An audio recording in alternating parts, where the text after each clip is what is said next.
YouTube family, SDP Mafia here. You know, the 6.0 Vortex got these throttle body connections. If you got a dead gas pedal, throttle body sensor wiring is right here. What you want to do is basically, this is the evap delete, got a block plate on it. You know what I'm saying? You see right here. This is a drive-by-wire, so what happens is sometimes you'll catch a dead pedal. You'll think you got to clean the throttle body. You might think you got to rerun all the rounds and things like that. This is your real answer right here, which is, it's a ground belt, but it also goes to the back of the engine, which also communicates with the ignition system and the drive-by-wire system. So there's a ground in here that also lets you, have that functionality.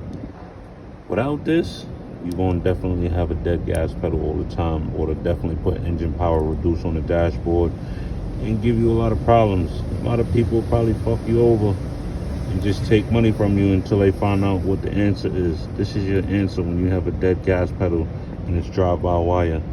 It's the throttle body ground. The harness obviously has multiple stems of wiring, but you just have to do your trace work. And like I said, you obviously see it goes from here all the way to back there, which is to the back of the engine block. Sometimes these things on GMT 800s, what happens is they get faulty and they're old and they break off, and then you begin to have these stagnant things pop up on the dashboard, shitty idle, improper acceleration, sluggish movement, and things of that nature. So this is definitely an answer right here, and you might want to start here first anyway. And there's also another ground on the back over here by the firewall, which you can see has to be reran, for ground purposes. It don't have to be perfect, but make sure you use a little 4 gauge or something, sturdy, a good conductor. And then yeah, this is your answer for that pedal. Like, comment, subscribe, put it in the comment section.